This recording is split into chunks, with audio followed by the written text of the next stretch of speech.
नमस्कार दोस्तों, मैं हूं डॉक्टर परमजीत। आप देख रहे हैं डॉक्टर एजुकेशन। कैसे हैं आप? सो हेलो एवरीवन, नमस्कार। आज मैं घर पे हूं और मैं तो ठीक हूं। मुझे बिल्कुल ठीक महसूस हो रहा है, कोई दिक्कत वाली बात नहीं है। सिर्फ ज़्यादा बातचीत करें तो ही खांसी आती है। और मैं घर पे इसलिए हूं क्योंकि ज़बरदस्ती मुझे घर पे रखा गया है, क्योंकि कई दिनों से मैं हॉस्पिटल में ही था। बीच में घर पे सिर्फ नहाने धोने आता था और माता के साथ, मदर के साथ थोड़ा जितना हो सके मैं ख्याल रख रहा था। तो आज आज हमारी आज वाइफ है जो हॉस्पिटल में रुकी हैं, तो she will take care of mom and हम हैं घर पे। आज मैं घर पे आराम करूँगा, सोऊंगा और सुबह जाऊँगा। So I am good first of all, और आई एम ओके। आप लोगों के लिए बहुत सारे स्ट्रेस चल रहे हैं, कोरोना का पैंडमिक है, स्ट्रेस बहुत ज़्यादा है, एनजाइटी बहुत ज़्यादा है, हज़ारों की तादाद में मैसेजेस कॉल आ रहे हैं, एवरीबडी इज़ पैनिकिंग। बता बता के भी लोगों को के जिज्ञासाएं ख़त्म नहीं हो रही। एक नया स्ट्रेस आ गया अभी, वो ब्लैक फंगस का। लोगों के दिल में, दिमाग में डर, ये काला फंगस क्या है, ये ब्लैक फंगस क्या है, मुझे तो नहीं हो जाएगा, मेरे आँख में सूजन है, मेरे मेरे नाक में सूजन है, मेरे कान में सूजन है। सो आज ब्लैक फंगस के बारे में मैं बताऊंगा। और आज की जो जानकारी है ये ब्लैक फंगस के बारे में सबसे ज़्यादा डिटेल, सबसे ज़्यादा ज़रूरी जानकारी होगी। इससे ज़्यादा नहीं आपको ज़रूरत पड़ेगी। इवन डॉक्टर्स के लिए भी बहुत अच्छी जानकारी है। And I have shared protocols for treating and diagnosis of black fungus on Telegram के मेरे चैनल ऑलरेडी हमने शेयर कर रखा है। टेलीग्राम पे अगर आपको जाना नहीं आ रहा है, टेलीग्राम पहले आप डाउनलोड करें, उसमें डॉक्टर एजुकेशन सर्च करें, मिल जाना कोई ज़्यादा मुश्किल नहीं होगा। बहरहाल पहला जो इम्पोर्टेंट टॉपिक समझने वाली बात है ब्लैक फंगस का, वो ये है कि ये ब्लैक फंगस एक म्यूकर माइकोसिस है। और ये कोई ऐसा ऐसा कोई बाहरी दुनिया से आया हुआ फंगस नहीं है। ये वही फंगस है जो जो फ्रिज में पड़ी पड़ी आपकी ककड़ी सड़ जाती है ना, उसके ऊपर वाइट वाइट सा फंगस आ जाता है, ब्लैकिश ब्लैकिश आ जाता है। ये डिकेइंग ऑर्गेनिक मैटर पे, हर एक ऑर्गेनिक मैटर जो डीके करता है, जो सड़ जाता है, टमाटर है या कुछ चीज़ें पड़ी पड़ी सड़ जाती ना, उसके ऊपर आने वाला fungus, spoiled bread, fruit, vegetable, उनके ऊपर आने वाला फंगस जो है वो यही है, म्यूकर माइकोसिस। एक तरीके का फंगस है, फंगल इन्फेक्शन है। ये आपके शरीर में अटैक कर सकता है, आपके ब्रेन, लंग्स, आपके आंखें, आपके साइनसेस, आपके शरीर में गड्ढे होते हैं ना, साइनसेस, यहाँ पर यहाँ पर यहाँ पर, जहाँ पे हवा भरी होती है, तो वहाँ पर ये घुस के रह सकता है। लेकिन ये नॉर्मल आदमी को नहीं तंग करता। ये सिर्फ और सिर्फ ऐसे इंसान के अंदर ग्रो कर सकता है जिसकी इम्यून सिस्टम बहुत वीक हो गई हो, बहुत वीक हो गई हो इम्यून सिस्टम, सिर्फ उनके अंदर ग्रो कर सकता है। तो ऐसा किस में होगा? अगर आपको एड्स है, अगर आप बहुत ज़्यादा बर्न हो गया है, अगर आपको कोई ब्लड कैंसर, ल्यूकीमिया, लिम्फोमा है, अगर आप बहुत हैवी डोज लॉन्ग टर्म, सुन लीजिए, हैवी डोज लॉन्ग टर्म, लंबे समय तक स्टीरॉयड ले रहे हो, और अगर आपकी डायबिटीज अनकंट्रोल्ड है, पुअर कंट्रोल्ड है, खराब है, मेटाबॉलिक एसिडोसिस है, न्यूट्रिशन अच्छा नहीं है, तो ये तब होगा। इसके बहुत सारे कारण हैं।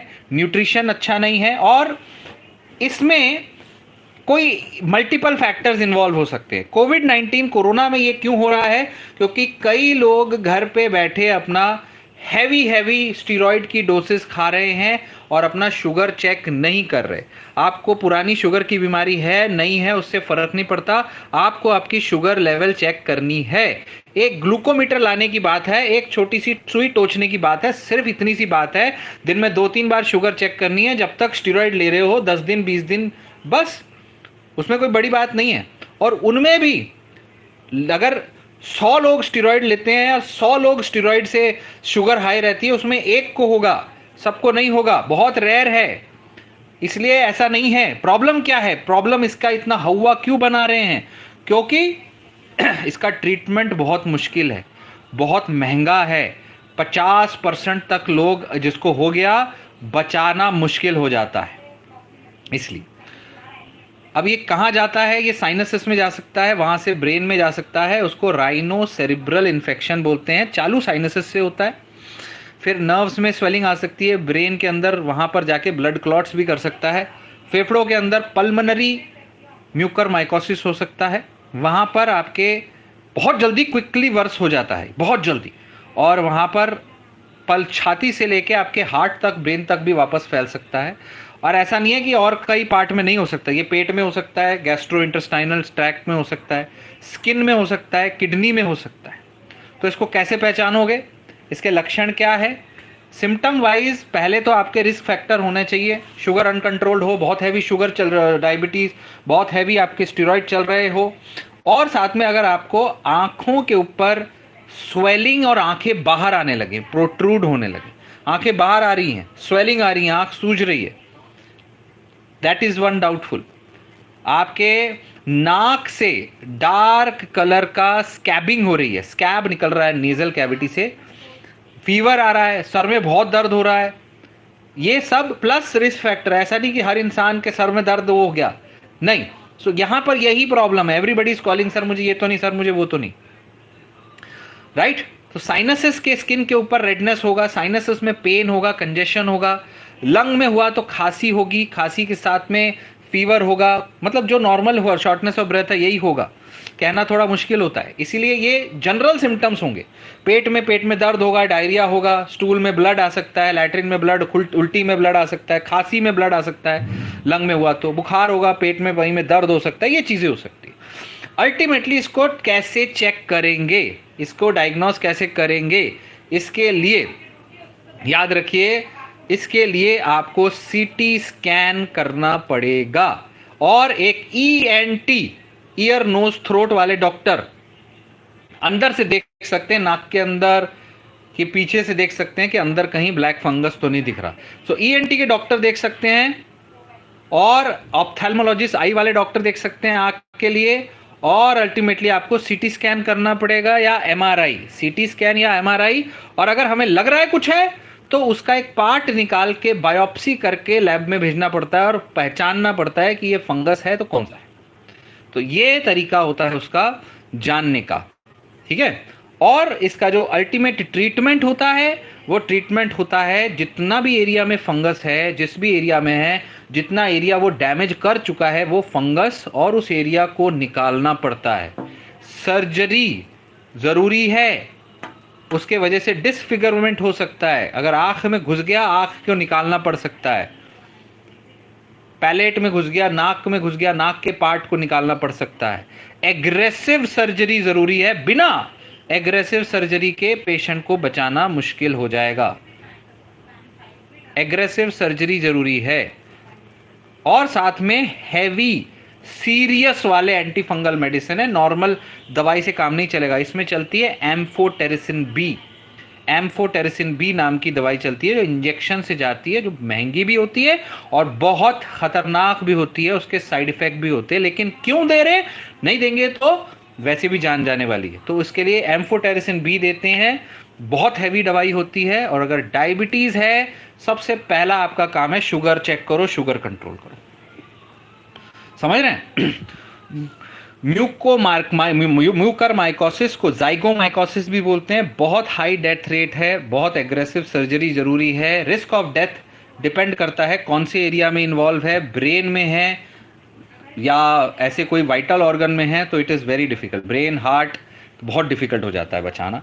बाकी आंख में है तो सिर्फ ब्लाइंडनेस होगी, ऐसी कोई चीज़ें होगी।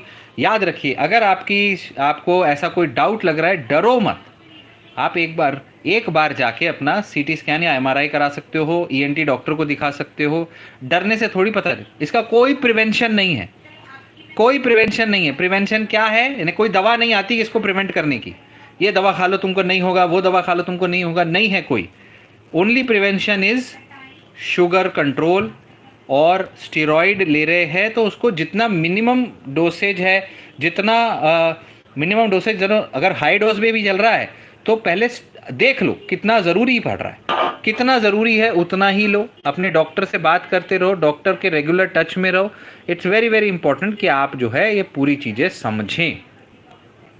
और अगर कोई सस्पेक्टेड पर्सन है कि चलो भाई ये इंसान है, ये सस्पेक्टेड है, इसको हमें लग रहा है, तो उसके फेशियल स्वेलिंग आ रही है या पेरी अर्बाइटल स्वेलिंग आ रही है, किसी को नाक में ब्लॉकेज हो रहा है, हेडेक हो रहा है, या नाक से, मुंह से, दांतों के पास से दांत हिल रहे, ऐसी चीजें हो रही है, और साथ में सिर्फ इतने से काम नहीं चलेगा, साथ में स्टीरॉयड की हिस्ट्री है, हॉस्पिटल में स्टे की हिस्ट्री है, शुगर की हिस्ट्री है, इम्यूनो कॉम्प्रोमाइज की हिस्ट्री है। शुगर कितनी, मतलब अनकंट्रोल 300-400 शुगर, 300-400 शुगर हो तो राइट, अनकंट्रोल शुगर हो तो राइट, 200-300-400 शुगर आपकी 200 से नीचे है, यू आर ओके, 250 है, यू आर ओके, ठीक है, उसमें उसको कंट्रोल करनी है, बट इट इज ओके, आपको ये सारी चीजें।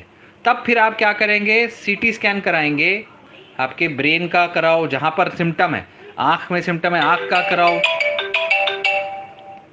आपके सीटी स्कैन, आपके पीएनएस नेजल साइनसिस का कराओ, ब्लड इन्वेस्टिगेशंस कराओ, सीबीसी, सीआरपी, HbA1c, 3 महीने का average sugar, kidney profile, right. और अर्ली स्टेज में आपको साइनोसाइसिस होता है, इंटरमीडिएट स्टेज में हड्डियों तक को रगड़ देता है ये, और ज़्यादा लंबा स्टेज हो गया तो फिर ब्रेन तक पहुंच जाता है। It's a difficult thing, right. Early stage में आप बायोप्सी ले सकते हो, लेट स्टेज में आपको पूरी पार्ट को ही निकालना पड़ता है, राइट। इसके लिए याद रखिए, टेस्टिंग में आप बैक्टीरिया के लिए भी टेस्ट करेंगे, फंगस के लिए भी टेस्ट करेंगे, और हिस्टोपैथोलॉजिकली भी टेस्ट करेंगे, कंफर्म करेंगे। कंफर्मेशन के बाद जो ट्रीटमेंट है वो है एम्फोटेरिसिन बी, जो दिया जाता है 1 to 1.5 milligram per KG per day for 14 to 21 days, along with liposomal amphotericin B, जो 5 to 10 या फिर दोनों में से 5 to 10 milligram per KG per day. दूसरा जो ट्रीटमेंट है, इसका साथ में टैबलेट आती है पिकोसानाजोल 100 mg, जो एडजुवेंट है। एडजुवेंट मतलब वो अकेले नहीं ठीक करेगी, साथ में ऐड करने के लिए, समझे।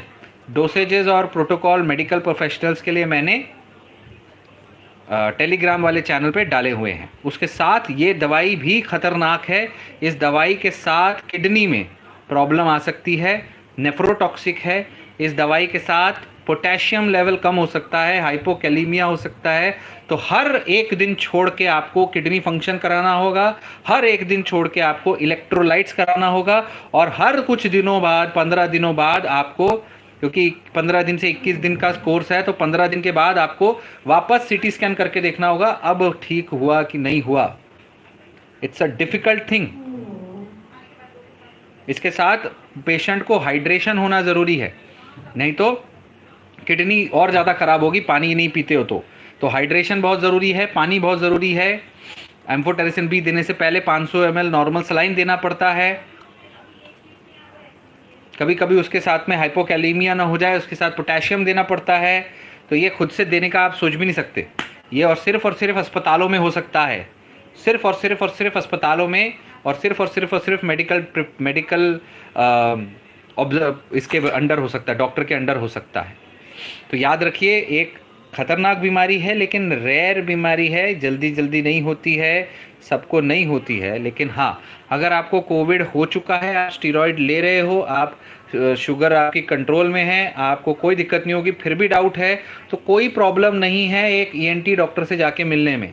आप ऑलरेडी इन्फेक्टेड हो, ऑलरेडी आपको एक बार एक्सपोजर को ज़्यादा दिक्कत नहीं हो जाएगी। प्रोटेक्शन करके साथ में जाइए, जाके दिखाई ज़रूरी है। म्यूकर माइकोसिस के लिए याद रखिए, आज भी आपको पानी ज़्यादा पीना है। Water is very important. It is not communicable, एक आदमी से दूसरे को पटपट नहीं हो जाएगा। It is not communicable like that, don't worry, it is not communicable, okay. ये आपके इन्वायरमेंट में ऑलरेडी है, Mucor mycosis is already present in your environment. So it is just that because आपकी इम्यून सिस्टम इतनी week हो गई है, that's why ये भैया जो ग्रो कर पा रहा है, समझे। और हर पेशेंट जिसको होता है उसको एडमिट करना ही पड़ेगा। उसको एक ENT का डॉक्टर देखेगा, ओरो मैक्सिलोफेशियल सर्जन देखेगा, ऑप्थेल्मोलॉजिस्ट देखेगा, एक न्यूरो सर्जन देखेगा, कहाँ कहाँ जा रही है उसके बेसिस पे। It's very important to understand this. Zygomycosis या म्यूकरमाइकोसिस, जो फंगस का बेसिक नाम है म्यूकोरैलिस नाम है। High risk group diabetes, diabetes, HIV, immunosuppressive patient, malignancy वाले पेशेंट, ठीक है, ऐसे लोगों को, ठीक है। कोरोना वायरस इटसेल्फ एक इम्पॉर्टेंट रिस्क है, लेकिन उनको ज़्यादा रिस्क है जो ऑलरेडी जो वेंटिलेटर पे है, जो वेंटिलेटर पे है, जो ऐसे सेकेंडरी फंगल इन्फेक्शन उनको ज़्यादा होता है। इसके लिए फ़ोटोग्राफ्स आप ऑनलाइन देख सकते हो, या फिर मैंने जो प्रोटोकॉल डाला है टेलीग्राम पे, वहाँ पर फोटोग्राफ वाला भी प्रोटोकॉल है एक, सो वहाँ पर फ़ोटोज़ भी आपको दिख जाएंगी। ओके, इसका मतलब नहीं है कि आप अपने डॉक्टर का बताया हुआ दवाई बंद कर दो, स्टीरॉयड ज़रूरी है, उसके बगैर लंग फेफड़े ख़राब हो सकते हैं, तो वो मत करिएगा। डॉक्टर से बात करिए, शुगर कंट्रोल करिए, अपने सिम्टम्स मॉनिटर करिए, ठीक है। बायोप्सी जब होती है, टेस्ट लेते हैं, तो इसको कई सारे चीज़ें करते हैं, उसमें KOH माउंट होता है, उसमें फंगस है कि नहीं दिख जाता है। फिर फंगस को कल्चर करते हैं, बढ़ा के देखते हैं किस टाइप का फंगस है। हिस्टोपैथोलॉजी करते हैं उसमें कि फंगस बोन तक पहुंचा है, कहाँ तक पहुंचा है, मेलिग्नेंसी तो नहीं है साथ में फंगस के साथ, कैंसर वाले पेशेंट में। फ्रोज़न सेक्शन देखते हैं, उसको फ्रीज करके काट के देखते हैं, एक्सटेंशन ऑफ डिजीज़ देखते हैं, फंगस इवन इंट्रा ऑपरेटिवली भी कई बार देखते हैं फ्रोजन सेक्शन करके कि भी जहाँ तक हमने निकाला उसके बाहर फंगस तो नहीं बच गया, समझे। सो बहुत सारे टेस्ट होते हैं इसके जो हॉस्पिटल बेसिस पे ही किए जा सकते हैं। अनफॉर्चुनेटली इतनी सारी फैसिलिटीज़ और इतना डिटेल टेस्ट हर पेशेंट के लिए करना मुश्किल होगा, इसलिए prevention is the best thing. Prevention is possible in hospital, in at home, if you check your sugar. If you check your sugar, uncontrolled sugar is the only reason why you will. Medicine है जो कि खुद बहुत महंगी है, बहुत महंगी है। एक दिन का ट्रीटमेंट ही उसका कुछ होगा 50,000, 70,000, 80,000 का, और उसको हाईली टॉक्सिक भी होती है, हाईली टॉक्सिक होती है, जैसे मैंने बताया। तो ये इंपॉर्टेंट चीज़ें आप समझ लीजिए। एम्फोटेरिसिन बी या liposomal amphotericin B lipid complex, और कुछ अलग दवाइयाँ इसूवाकोनाजोल या पिकोसाकोनाजोल या कॉम्बिनेशन थेरेपीज चलती हैं, वो एडजुवेंट है। Main treatment is amphotericin B. Alright, surgery may be required. I hope इससे ज़्यादा नॉलेजेबल वीडियो आपको नहीं मिलेगा। मेडिकल डॉक्टर्स, आप टेलीग्राम पे मेरा जो चैनल है उसके अंदर दिया हुआ प्रोटोकॉल देख सकते हैं। Thank you so much. Please share this video, this is important.